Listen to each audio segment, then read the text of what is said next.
হ্যাঁ না আমি ভিক্ষা করি সমস্যা ব্যবস্থা করতে দেয় না ধরে নিয়ে যা প্রতিবন্ধীরা কি করে যে নিয়ে গেছে নিয়ে যাব কিন্তু মহাজন তো বুঝবো না মালিকরা তো বুঝবো না মালিক তো সাথ দিব না আমার এক থেকেও এখন গাড়ি মনে করেন যে ভাঙিয়ে ফেলেছে গাড়ির উপর উঠেছে গাড়ি নিয়ে গেছে গাড়িতে বৃষ্টির পরে আজকে ওটা প্রথম গাড়ি বাড়ি করছি বুঝতে পারছেন আমার ঘরেই অসুস্থ বাচ্চা পোলাপানা নিয়ে আমি ওই টেনশনে আছি আমি কি বাচ্চা চিকিৎসা করুম না আমি মনে করছি খাই চলুম কোন না জরিমানা দেবো আমার কত আপনারা এখন কি করবেন এখন কি করবো আমি তো জানি না বাবা কি করবো ভাবে আমি আজ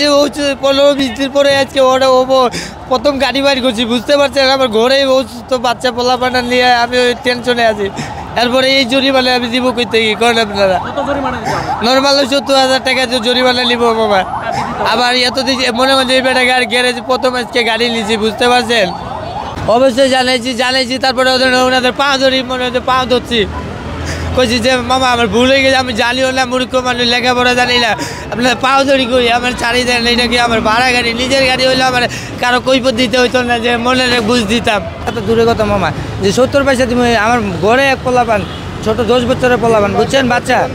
এরপরে মনে করেন যে এটা হার্টের সমস্যা লিভারের সমস্যা কিডনির সমস্যা মামা কথা বুঝতে পারছেন হবে ঠিক আছে আপনারা শিক্ষিত সবাই ধরছেন কি আপনারা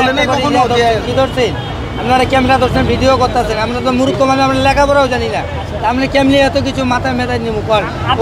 এই পঙ্গু মানুষ আমরা কর্ম করে খাইতেছি যে কারো কাছে আপনার কাছে ভিক্ষা চাইতে গেলে আপনি দিবেন আরেকজনের দিব না 10 জনে ভেটকি মারবো আমরা কি এটা কর্ম করে খাইতেছি এটাও যদি আপনারা না চান তাই বললো নাকি তাই একবার রিকোয়েস্ট করলে অবশ্যই ছাড় হয় ওনারা তো আমাদের প্রথমবারে ছাড় দিল না